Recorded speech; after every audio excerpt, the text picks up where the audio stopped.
Hello everyone. ఈరోజు టెన్సర్ఫ్లో ఎలా install చేసుకొని చూద్దాం. జనరల్గా టెన్సర్ఫ్లో మీరు ఇన్స్టాల్ చేస్తారు, కానీ అది ఇన్స్టాల్ కాదు. అది నాట్ అవైలబుల్గా చూపిస్తుంది. మీరు ఇన్స్టాల్ చేసినా అది అవైలబుల్గా లేదని చూపిస్తుంది. సో దానికి రీజన్ ఏంటని చెప్తాను. ఫస్ట్ ఆఫ్ ఆల్ మీ పైథాన్ వర్షన్ చెక్ చేసుకోండి.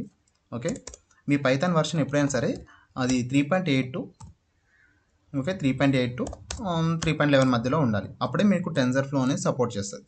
మిగిలిన ఏ వర్షన్ సపోర్ట్ చేయదు. నాకైతే బెస్ట్ సజెషన్ అయితే 3.10 తీసుకుంటా. వేరే లైబ్రరీస్ కూడా చాలా పర్ఫెక్ట్గా వస్తాయి మనకు 3.10 యూజ్ చేస్తే. సో 3.10 యూజ్ చేయండి.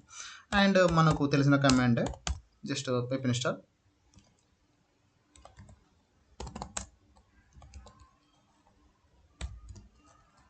టెన్సర్ఫ్లో పిప్ ఇన్స్టాల్ టెన్సర్ఫ్లో చేసుకొని మనకు కమాండ్ యూజ్ చేస్తే మనం ఇన్స్టాల్ చేస్తాం. ఇన్స్టాల్ చేసిన తర్వాత ఏంటంటే ఇన్స్టాల్ అవుతుంది. ఇన్స్టాల్ అయిన తర్వాత మీకు ఎర్రర్ చూపిస్తుంది. దానికి రీజన్ ఏంటంటే మన పాత్ ఎనేబుల్ లేకపోవడం. సో ఆ పాత్ అనేది ఎలా ఎనేబుల్ చేయాలో చెప్తాను. ఫస్ట్ మీ విండోస్ ఓపెన్ చేసి రిజిస్టర్ అని టైప్ చేయండి. Okay, register editor. ఓకే, ఈ ఫస్ట్ ఆప్షన్ వచ్చింది కదా రిజిస్టర్ ఎడిటర్, మీ సిస్టంలో ఉంటుంది విండోస్లో. దీనిపైన ఓపెన్ చేయండి.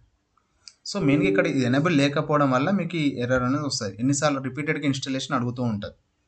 ఓకే, ఇక్కడ వచ్చేసిన తర్వాత ఇక్కడ ఉంది హెచ్కి లోకల్ మిషన్ అని, దీనిపైన క్లిక్ చేయండి. ఇక్కడ యారో పైన క్లిక్ చేయండి. ఓకే, ఇక్కడ యారో పైన క్లిక్ చేసి ఇక్కడ సిస్టమ్ ఉంది కదా, ఈ సిస్టమ్ పైన క్లిక్ చేయండి. ఓకే, ఈ సిస్టమ్కి ఉన్న యారో క్లిక్ చేసుకోండి.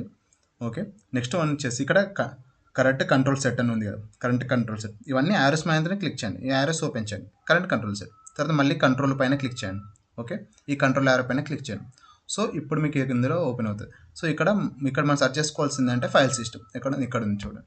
సో ఈ ఫైల్ సిస్టమ్ రండి. ఫైల్ సిస్టమ్ పైన లాక్ చేయండి. సో ఫైల్ సిస్టమ్ పైన ఇప్పుడు ఫైల్ ట్యాప్ చేయండి. ఇక్కడ వచ్చిన తర్వాత మీకు ఇక్కడ కనిపిస్తుంది లాంగ్ పాత్ అని. సో దీనిపైన రైట్ క్లిక్ చేయండి, లేకుంటే డబుల్ ట్యాప్ చేయండి. ఇక్కడ మోడిఫై వస్తుంది. ఇక్కడ మీకు ఇక్కడ వాల్యూ 1 ఉంది కదా, మీకు జనరల్గా ఇక్కడ 0 అని ఉంటుంది. సో 0 తీసి 1 పెట్టి ఇన్స్టాలేషన్ చేయండి, సరిపోతుంది. జస్ట్ అక్కడ 1 పెట్టి ఇన్స్టాల్ చేయండి, మీకు టెన్సర్ఫ్లో పర్ఫెక్ట్గా ఇన్స్టాల్ అవుతుంది. ఓకే, అదే రీజన్. అందుకే మీకు టెన్సర్ఫ్లో అని ఇన్స్టాలేషన్ ప్రాబ్లమ్ వస్తూ ఉంటుంది. ఒక్కసారి అక్కడ 1 సెటప్ చేసుకొని ఇన్స్టాల్ చేసుకొని మీ టెన్సర్ఫ్లో పర్ఫెక్ట్గా ఇన్స్టాల్ అవుతుంది. ఓకేనా? Thank you for watching.